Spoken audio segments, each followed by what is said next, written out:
Makanya di Quran itu ilmu tertinggi diantaranya menurut orang tasawuf qulillah tsumma dzarhum fi khaudihim yalabun. Saya itu gak pernah loh takut mati meskipun saya masih muda, karena saya bayangkan mati itu ya baik-baik saja. Ketika saya hidup ya gak tahu cara ngelola nyawa saya, kenapa kok gak pergi. Kamu tahu caranya ngelola nyawa kamu, kok gak mati sekarang? Gak tahu kan? Tahu-tahu masih hidup kan? Tahu-tahu diutang semacam-macam lah. Sebenarnya kita zaman hidup pun nggak tahu cara ngelola nyawa kita, cara kerja jantung kita, cara kerja paru-paru kita. Nanti setelah kita mati pun nggak tahu caranya hidup ketika kita.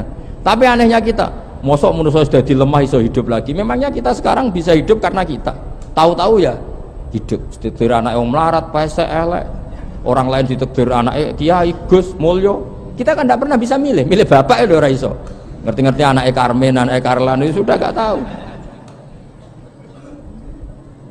Artinya gini, ya sudah ya Allah, ketika saya hidup ya tidak tahu kenapa saya hidup, pasti engkau yang menghidupkan.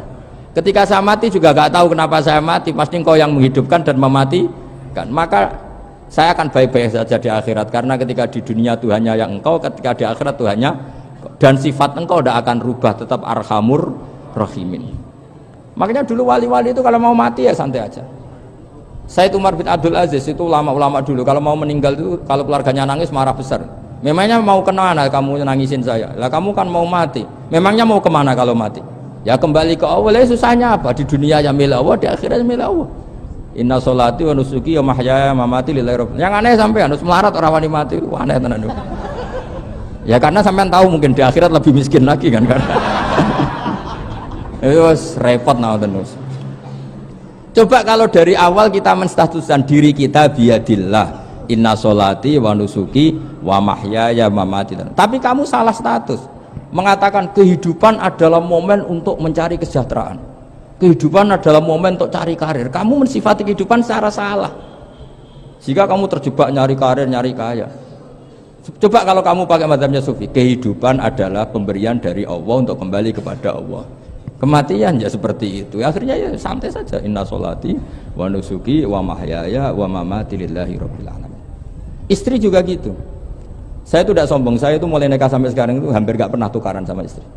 Sama istri saya itu sering bilang gini, Gus, kali-kali kalau saya ngamuk itu diwales, dilawan, supaya saya punya musuh katanya. Betul ya? Ya saya bilang gini, Allah itu maha baik sama saya. Ketika harmonis, ganjaran saya ya lewat harmonis itu, sehingga saya ngasih uang menyenangkan Anda. Ketika Anda marah, ganjaran saya lewat sabar. Ya sudah, itu semuanya baik. Kalau kamu marah, saya tidak dapat pahala. Makanya kalau kamu marah tak dengerin. Ini cara Allah membuat pahala tanpa bayar, kata saya. Justru kalau pas rukun itu untuk dapat pahala harus nyervis, jajak nukokno kelambi mahal katanya. Boros itu pahala yang boros katanya. Tapi kalau kamu marah ini pahala paling murah, nggak usah biaya, dapat apa? Pahala, cukup sabar. Lu tuh kalau terlatih lama-lama dapat ya biasa saja. Ulama dulu seperti itu semua. Imam Syafi'i itu pernah ada orang baik sekali sama beliau. Orangnya itu munafik padahal. Tapi kalau setelah keluar dari Imam Syafi'i dia memaki-maki Imam Syafi'i.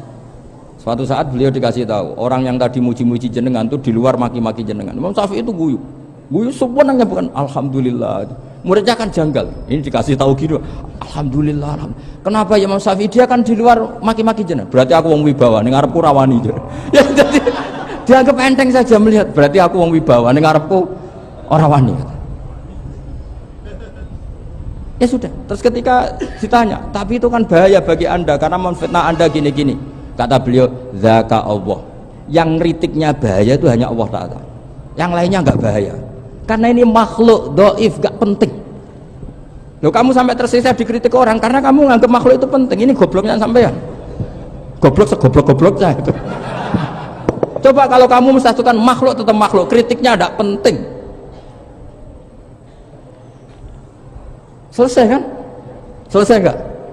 Ini problem Anda ada wali itu, kalau dikritik ya susah. Makanya ada wali itu problem menurut saya. Makanya saya nggak jadi wali itu kan, kan. Karena hanya wali yang hidupnya itu la khaufun alaihim wa lahum yahzanun. Orang dulu tuh semudah itu hidup. Gampang sekali. Dulu ceritanya diantara ceritanya manakibnya Sayyid Ja'far Shadiq itu, kalau ada orang memaki-maki dia itu dikirimi hadiah. Kenapa ya? Karena kebaikan kamu telah kamu berikan kepada saya, ini hadiahnya. Sampai malu yang ngeritik itu. Kan kalau orang rasani itu kan kebaikannya dikasihkan sama yang dirasani. Lah kamu kan ngajinya seperti itu, tapi dirasani kok susah. Harusnya kan kasih aja, ditransferi saja. Alhamdulillah. Ya karena kita salah menamain tadi. Sing rasani pembenci, pembenci itu bahaya. Sehingga kamu mereaksi secara serius. Coba kalau kamu pakai hukumnya Allah dan Rasul, pembenci itu pemberi kebaikan. Istri marah adalah pemberi kebaikan. Ada yang berani mulai meraktekan? Latih begitu terus, insya Allah nanti hidup kamu barokah. Itu disebut wa'allama adamal asma.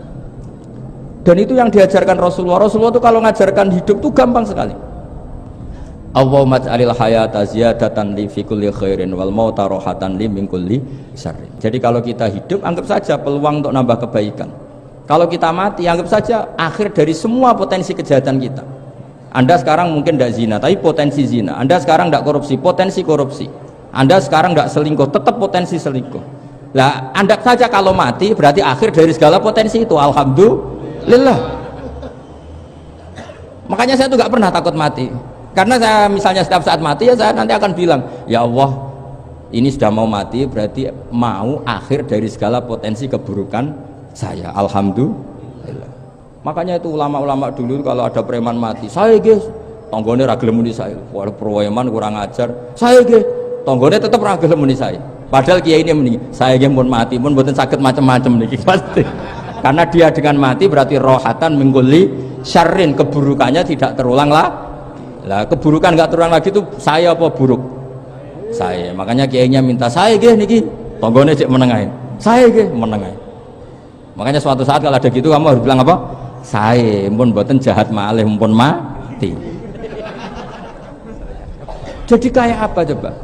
Coba sekali-kali statuskan kalau al hayat adalah ziyadatan lana fi kulli khairin, al maut adalah rohatan lana min kulli syarrin. Sehingga kita hidup ya happy, mati juga happy, gak masalah. Terus kayak misalnya mendingin, tapi anak bojoku piye? Memang selama hidup anak bojo bahagia. Ketoknya ya tambah musibah ya cok. Malah sombong lagi kamu, seakan-akan kamu Tuhan yang bisa mensejahterakan manusia. Wong isih urip buat bojomu wis ndonga muga-muga nang mati malah. Karena gak jelas. Dan ini penting, ini saya utarakan. Jadi ini saya cicil juz 1 wa 'allama adamal asma. Makanya kata Rasulullah, ala ta'jabuna kaifa yusrifu wa annisat ma quraisin wa dhamma. Ini penting, nama itu penting. Karena sekali nama ini salah, coba misalnya orang sepakat darani Fir'aun itu wujida ba'da alam yakun. Fir'aun itu ada yang dulu-dulunya tidak ada. Hal ata alal insani hinum minad dahri lam yakun syai'am mazkur.